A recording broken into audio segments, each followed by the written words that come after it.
Hello दोस्तों, मैं सचिन अरोड़ा एक बार फिर से आप सभी लोगों का स्वागत करता हूं अरोड़ा एजुकेटर के इस ऑफिशियल यूट्यूब प्लेटफॉर्म पे।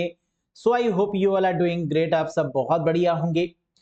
एक बार फिर से यहां पर हम लोग डिस्कस करेंगे मॉक टेस्ट के बारे में। आज है day 5। Day 1, day 2, day 3, day 4 में हम लोग ने बेस्ट 25 क्वेश्चंस पर डिस्कशन किया, जहां पर अराउंड अभी तक हम लोग 100 क्वेश्चंस पे बात कर चुके हैं। अगेन यहां पर हम लोग वैसे ही क्वेश्चंस देखेंगे और इवन और बढ़िया तरीके के क्वेश्चंस को देखेंगे जो एग्जाम में पूछे जा सकते हैं। ऐसा ही लेवल रहेगा आपके एग्जाम में क्वेश्चंस का।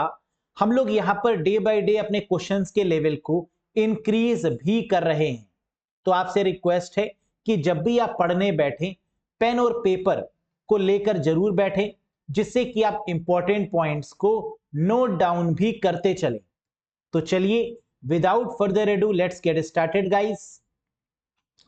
साथ ही साथ हम आपको यह भी बता दें कि वो कैंडिडेट्स जो बीपीएससी कंप्यूटर टीचर के कोर्स से कनेक्ट करना चाहते हैं, कंप्यूटर साइंस को बेसिक लेवल से एडवांस लेवल तक बीपीएससी के सिलेबस के अकॉर्डिंग कवर करना चाहते हैं, सभी प्रीवियस ईयर पेपर्स जितने भी कंप्यूटर टीचर में अभी तक एग्जाम में आप जितने भी एग्जाम हुए हैं उन सब के प्रीवियस ईयर पेपर्स को करना चाहते हैं, in fact topic wise mock test लगाना चाहते हैं, तो आप इस कोर्स से कनेक्ट कर सकते हैं, जो कि वन स्टॉप सॉल्यूशन है। इसके थ्रू आप एक बार अगर आप कोर्स से कनेक्ट होते हैं तो आपको किसी दूसरी वीडियो और पीडीएफ पढ़ने की रिक्वायरमेंट नहीं होगी। यहां पर आपको लाइव और रिकॉर्डेड क्लासेस देखने को मिल रही हैं। अगर आप डेली हमारे साथ लाइव में जुड़ना चाहते हैं तो 8 PM पर जुड़ सकते हैं। अगर आप लाइव नहीं जुड़ सकते तो सारी क्लासेस आपको रिकॉर्डेड फॉर्मेट में भी अवेलेबल मिलेंगी। क्या ये कोर्स सफिशिएंट है सर? ये कोर्स मोर देन सफिशिएंट है। इसके बाहर एग्जाम में कोई भी क्वेश्चन देखने को नहीं मिलेगा, ये मेरी गारंटी है। बस अच्छे से रिवीजन करना, पीडीएफ और वीडियोस की मदद से बार बार रिवाइज करना, इतना आप संभाल लीजिए। बाकी कंप्यूटर का पोर्शन तो मैं बहुत अच्छे तरीके से आपको समझा दूंगा। अगर कोई कंफ्यूजन है, कोई डाउट है, तो आप दिए गए व्हाट्सएप नंबर से हमसे कनेक्ट होकर पूछ सकते हैं। कैसे इस कोर्स से कनेक्ट करेंगे आप? अरोड़ा एजुकेटर एप्लीकेशन को इंस्टॉल करेंगे गूगल प्ले स्टोर या iOS स्टोर की मदद से, फिर आप इस कोर्स से कनेक्ट कर सकते हैं, जिसकी वैलिडिटी है 12 months from the date of purchase. 12 महीने की वैलिडिटी के साथ में आपको ये अवेलेबल हो जाएगा। तो चलिए आज के सेशन में कुछ और बेहतर क्वेश्चंस पर डिस्कशन कर लेते हैं। Have a look guys. ये क्वेश्चन था जो हम लोगों ने प्रीवियस सेशन में आपको दिया था क्वेश्चन ऑफ द डे के रूप में, और आपने इसका आंसर कमेंट सेक्शन में बिल्कुल सही दिया। क्वेश्चन क्या था? एंड्रॉइड ऑपरेटिंग सिस्टम किस तरीके का ऑपरेटिंग सिस्टम है, किस तरीके का सोर्स मॉडल है? और इसका करेक्ट आंसर है ओपन सोर्स। ओपन सोर्स का मतलब जो फ्री ऑफ कॉस्ट है, जिसमें एडिटिंग पॉसिबल है, जो बिल्कुल मुफ्त मिल रहा है, दैट इज कॉल्ड एंड्रॉइड। और अगर मैं आपसे पूछूं कि एंड्रॉइड ऑपरेटिंग सिस्टम किस कंपनी के द्वारा डेवलप किया गया है, तो आप जानते हैं दैट इज गूगल कंपनी के द्वारा डेवलप किया गया, दैट इज एंड्रॉइड। किस पर्सन ने इसको डेवलप किया? That is Andy Rubin. Andy Rubin जो द्वारा इसको डेवलप किया गया है। एक ओपन हैंडसेट अलायंस को ये फॉलो करता है। ये जिस मैकेनिज्म पर चलता है दैट इज ओहा, open handset alliance. Very good. तो आइए यहां पर पहले क्वेश्चन पर बात कर लेते हैं। आज के सेशन में 25 क्वेश्चंस आपको मिलेंगे, एक आपको क्वेश्चन ऑफ द डे मिलेगा। आप बताइएगा कि मुझे आउट ऑफ 25 आपने कितना स्कोर किया है सेशन के बाद में। तो चलिए, which one of the following is the process of inserting an element in the stack? निम्नलिखित में से कौन सा स्टैक में एक तत्व डालने की प्रक्रिया है? अगर आप स्टैक में कुछ भी इंसर्ट करते हैं या कुछ भी निकालते हैं तो इस पार्टिकुलर प्रोसेस को क्या बोला जाता है? इंसर्ट करना मतलब पुश करना, और वापस से फेच कर लेना, बाहर निकाल लेना मतलब पॉप कर लेना। तो पुश एंड पॉप का होता है यहां पर इस्तेमाल। सो इंसर्ट मींस पुश। क्लियर है?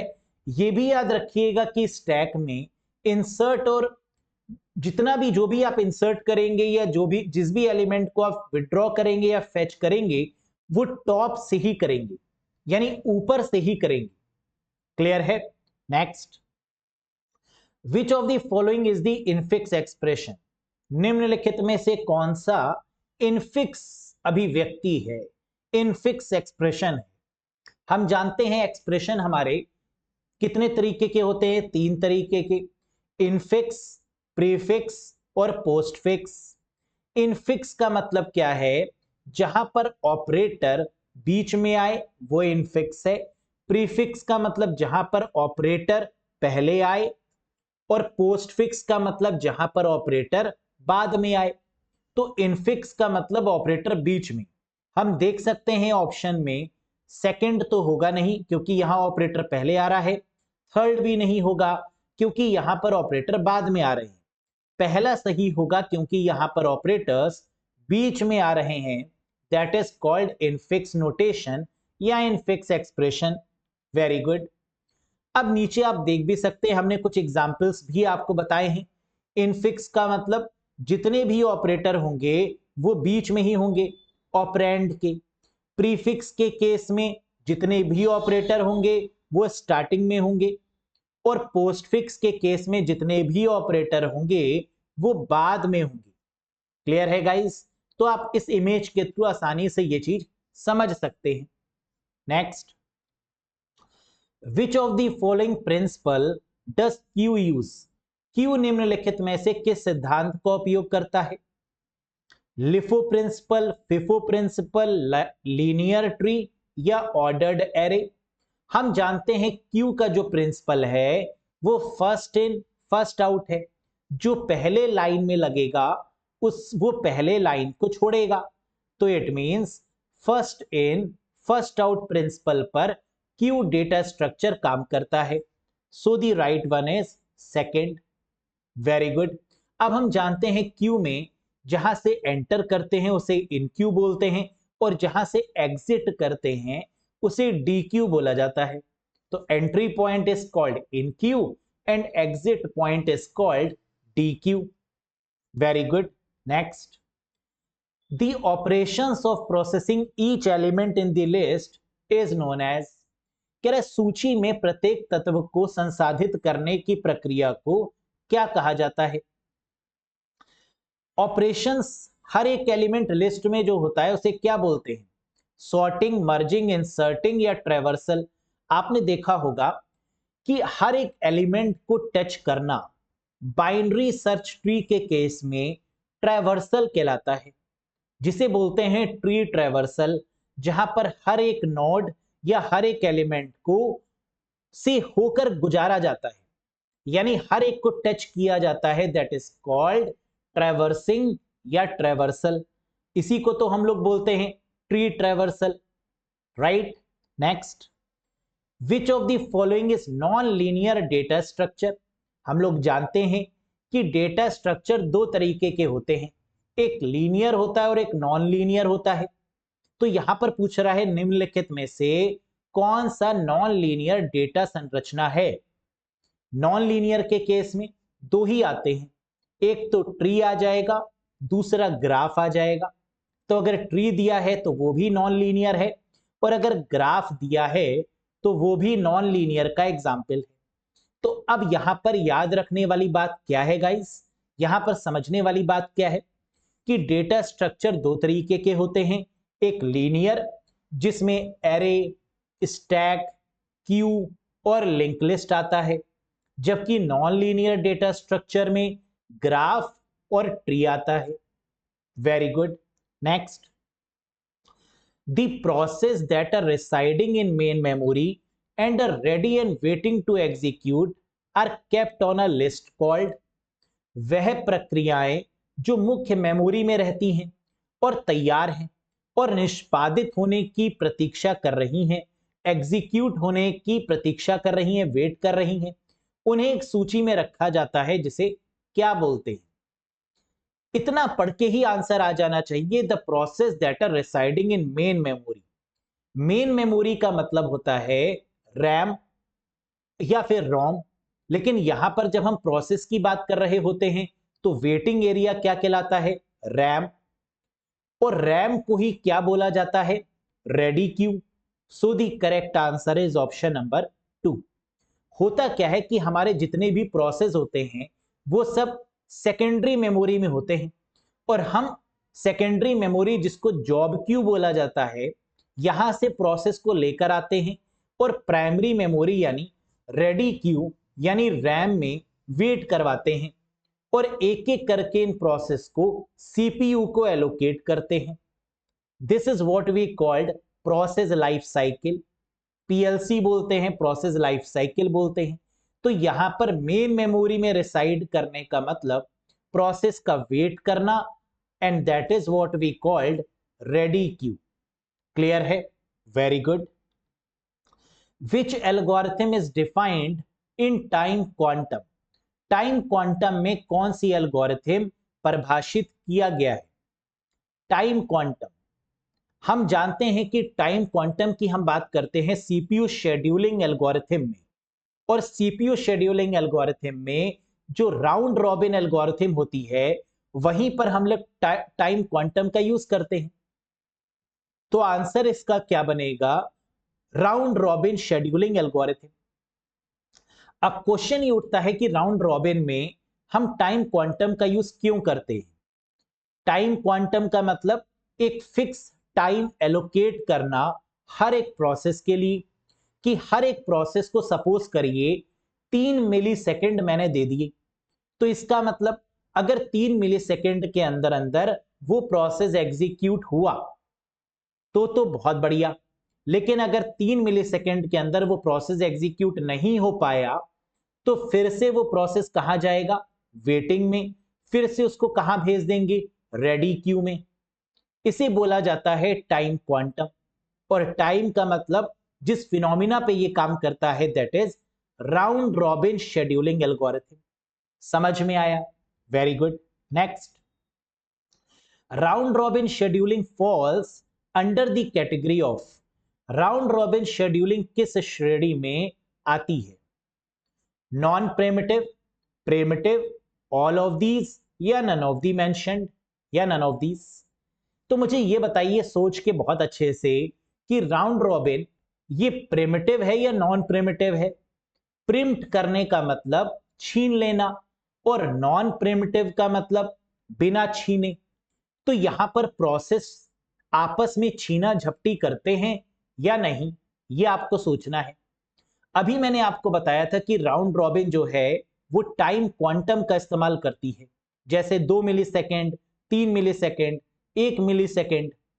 तो इसका मतलब कि अगर 1 मिली सेकेंड में काम हो गया तो सही है, नहीं हुआ तो फिर दूसरे प्रोसेस को सीपीयू को एग्जीक्यूट किया जाएगा, सीपीयू को एलोकेट किया जाएगा, और अगर वो भी नहीं हुआ तो तीसरा प्रोसेस दिया जाएगा, और फिर इस तरीके से एक क्यू चलती रहेगी।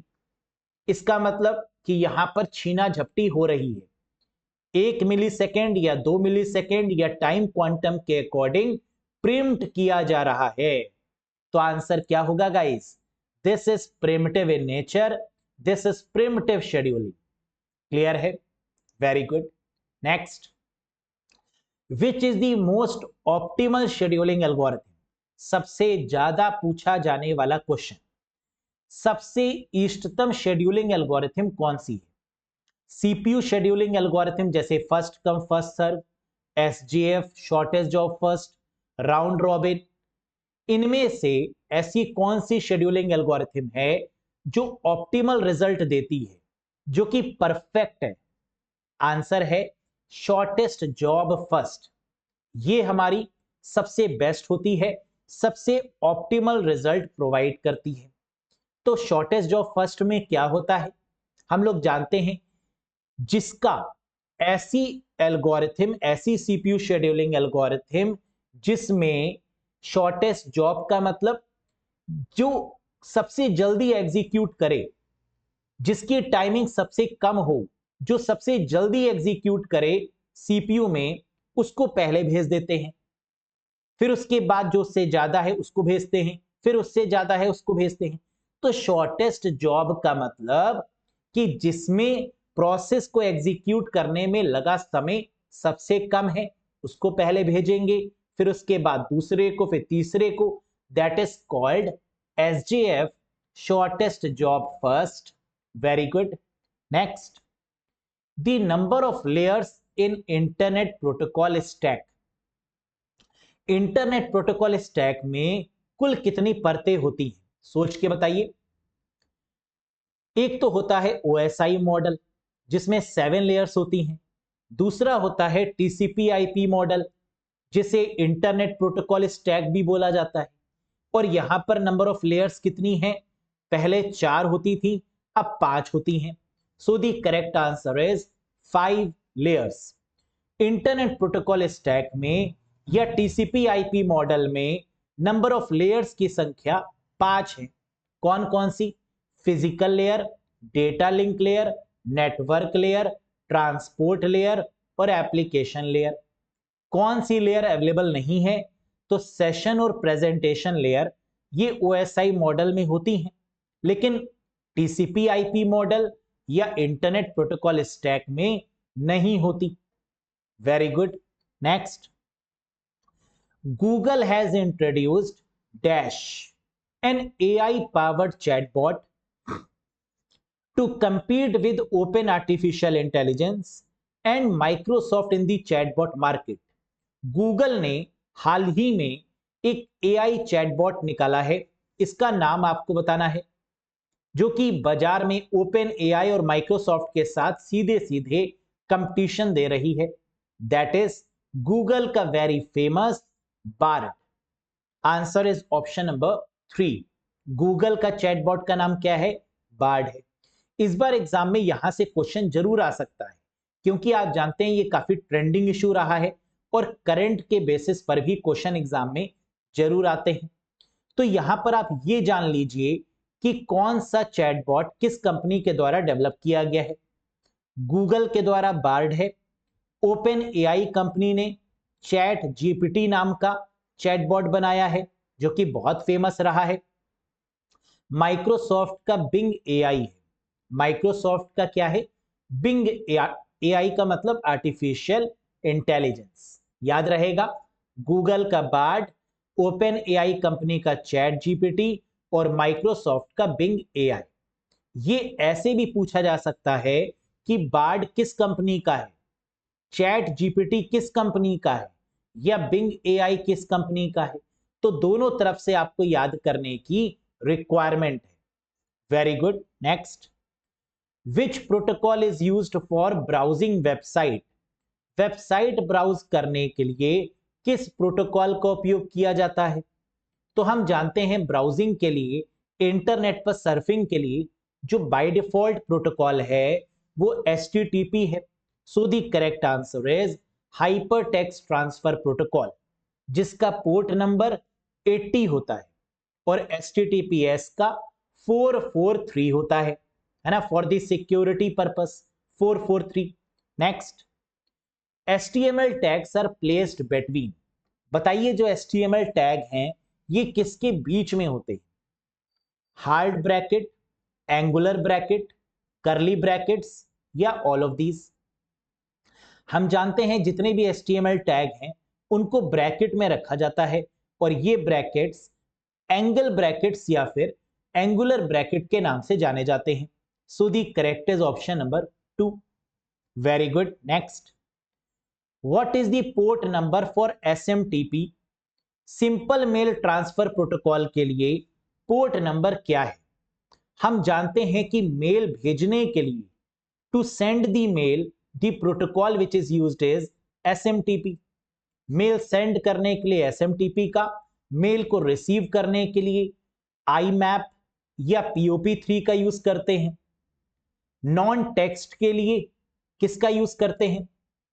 अगर नॉन टेक्स्ट की बात करें तो हम जानते हैं इसके लिए जो प्रोटोकॉल यूज होती है that is MIME, multipurpose internet mail extension, जहां पर हम इमेजेस या वीडियोस को ब्राउज करके भेजते हैं, लोड करके भेजते हैं, है ना, दैट इज माइम। SMTP का जो पोर्ट नंबर है वो 25 होता है। So the correct answer is option number 4, that is 25। 5. Dash refers to a standard for Ethernet network technologies that use a thicker version of coaxial cable. Ethernet network प्रौद्योगिकियों के लिए एक मानक को संदर्भित करता है जो समाक्षीय केबलों के मोटे संस्करण का उपयोग करती है। तो बहुत सिंपल है, आप समझ गए होंगे कि जब हम बात करते हैं कोएक्सियल केबल की, तो दो तरीके की कोएक्सियल केबल होती हैं। कौन कौन सी? एक थिननेट होती है और एक थिकनेट होती है। थिननेट का जो स्टैंडर्ड है वो क्या है? 10^2 फॉर दी थिननेट। पतली है तो 10^2, मोटी है यानी थिक है तो 10^5। यहां पर बात किसकी हो रही है? थिकर की। तो आंसर क्या होगा? 10^5 होगा। हमने यहां पर लिख भी दिया है RG8, जिसे 10^5 बोलते हैं या जिसे थिकनेट केबल के नाम से जानते हैं, क्योंकि इसका डायमीटर ज्यादा है। जबकि RG58 10^2 जिसे थिननेट केबल के नाम से जानते हैं। तो कोएक्सियल केबल तो हमारी दो तरीके की हो गई, एक थिननेट हो गई और एक थिकनेट हो गई। जबकि अगर हम बात करें ईथरनेट केबल की, लैन केबल की, तो ये नॉर्मली जो हमारी होती है जिसे हम क्या बोलते हैं? Twisted pair cable. ये हमारी 10^T होती है। टी का मतलब ट्विस्टेड पेयर, 5 का मतलब या 2 का मतलब दैट रिप्रेजेंट्स कोएक्सियल केबल, है ना। तो ये चीजें आपको ध्यान देनी होगी। क्लियर है यहां तक? Very good. In C programming which command is used to take input from the user. C में यूजर से इनपुट लेने के लिए किस कमांड का प्रयोग करते हैं? इनपुट लेने के लिए हमेशा स्कैनएफ का यूज करते हैं, आउटपुट के लिए प्रिंटएफ का यूज करते हैं। So the correct answer is scanf.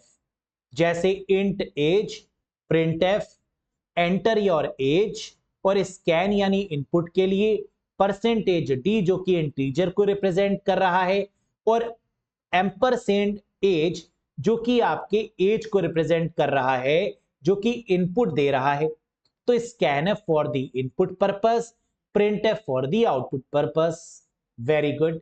Next, Dash was the first web-based email service which was founded in 1996. पहली वेब आधारित ईमेल सेवा जिसे 1996 में स्थापित किया गया, कौन सी है? जीमेल, फायरफॉक्स, ओपेरा या हॉटमेल? सबसे पहली ईमेल सर्विस जिसको सबीर भाटिया जी के द्वारा डेवलप किया गया, कब? 1996 में, दैट इज हॉटमेल, जिसका आगे चल के नाम क्या हो गया?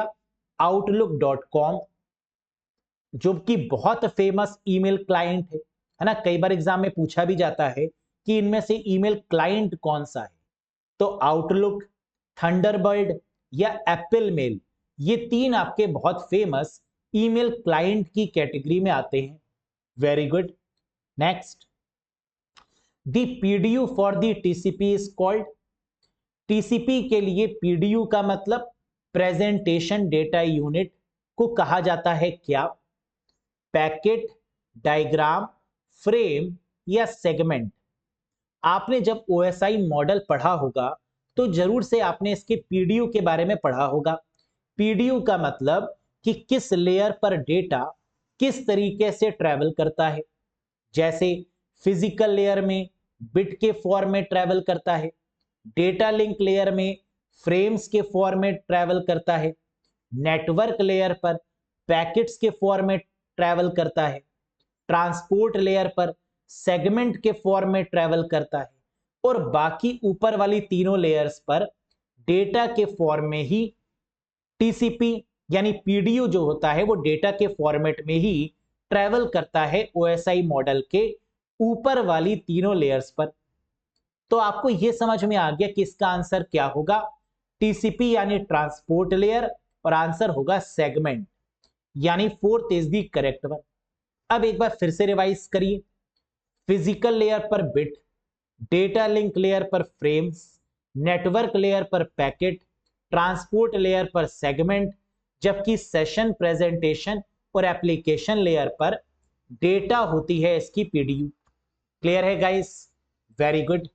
Next question number 19, dash topology is highly expensive. ऐसी कौन सी टोपोलॉजी है जो बहुत महंगी है, जो एक्सपेंसिव है? स्टार, ट्री, मैश या बस?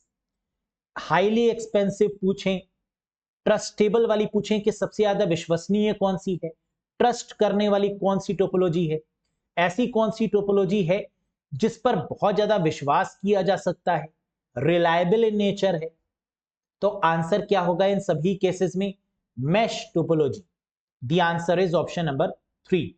सबसे ज्यादा केबल का इस्तेमाल भी इसमें किया जाता है ना। यहां पर हर एक नोड एक दूसरे नोड से कनेक्टेड होगा, that is called what? Mesh topology. Very good. Next, ping stands for. Ping का इस्तेमाल किया जाता है कनेक्टिविटी को चेक करने के लिए। Ping command is used to check the connectivity of a network of the internet. तो पिंग की फुल फॉर्म क्या है, ये क्वेश्चन यहां पर पूछा जा रहा है। And here is the option guys. Correct answer क्या होगा? हम जानते हैं कि पिंग प्रोटोकॉल में पिंग की फुल फॉर्म है पैकेट इंटरनेट गोफर।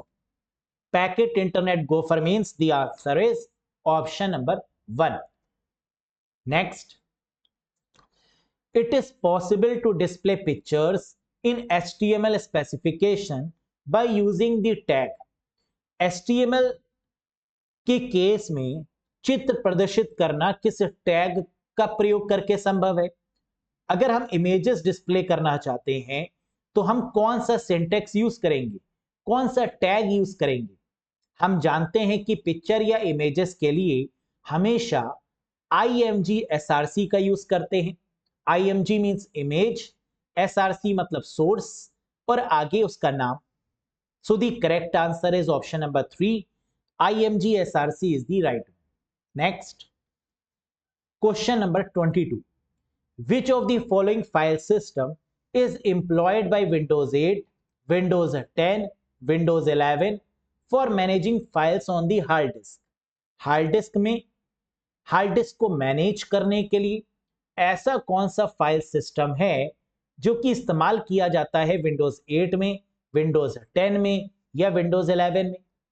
जितने भी लेटेस्ट ऑपरेटिंग सिस्टम है माइक्रोसॉफ्ट के, इन सभी में NTFS यानी न्यू टेक्नोलॉजी फाइल सिस्टम इसका होता है इस्तेमाल। So the correct one is option number 4, new technology file system. Very good. Next, dash programs are automatically loaded and operate as a part of browser. Dash program स्वचालित रूप से load होते हैं और ब्राउजर के एक भाग के रूप में संचालित होते हैं। तो ब्राउजर की पावर को इंक्रीज करने के लिए किसका यूज करते हैं? प्लगइन्स का। सो the correct answer is what? Plugins. Option number 2। Next question number 24 guys, who develop the basic architecture of computer? Computer architecture की अगर बात करें तो कंप्यूटर का जो बेसिक आर्किटेक्चर है वो किसके द्वारा डेवलप किया गया? Here is the options, Blaise Pascal, Charles Babbage, John von Neumann या एलन ट्यूरिंग? एलन ट्यूरिंग तो founder of modern computer science है। अगर कंप्यूटर साइंस के फाउंडर पूछे जाए तो आंसर होगा एलन ट्यूरिंग। नॉर्मल कंप्यूटर के फाउंडर चार्ल्स बेबेज, लेकिन आर्किटेक्चर ऑफ कंप्यूटर के फाउंडर जॉन वॉन न्यूमैन। इन्होंने ही स्टोरेज का कॉन्सेप्ट भी दिया था कि जो प्रोग्राम्स हैं, जो फाइल्स हैं, जो फोल्डर है वो सब स्टोर हो पाए। ये स्टोरेज का कॉन्सेप्ट देने वाले भी कौन हैं? जॉन अंकल हैं, that is John von Neumann. Store करने वाले कंप्यूटर को क्या बोला जाता है? सबसे पहला कंप्यूटर जिसमें स्टोरेज का फॉर्मूला अप्लाई किया गया, जिसमें फाइल्स को स्टोर किया गया, दैट इज कॉल्ड एडसैक। याद रखिएगा, that is EDSAC. Next question number 25, recently हाल ही में India's artificial intelligence super computer dash ranked 75th in the global super computing list. अभी हाल ही में ये न्यूज है, बताइएगा। हाल ही में भारत का आर्टिफिशियल इंटेलिजेंस सुपर कंप्यूटर जिसका नाम क्या है? वैश्विक सुपर कंप्यूटर सूची में 75th स्थान पर प्लेस में रखा गया है और जिसे इंडिया का अब सबसे फास्टेस्ट सुपर कंप्यूटर भी बोल रहे हैं। That is Airavat. That is Airavat, है ना? याद रखिएगा, India's AI super computer which is the fastest super computer of India, ranked 75th, is the Airavat. तो आउट ऑफ 25 आपने कितना स्कोर किया, कमेंट करके जरूर बताइएगा।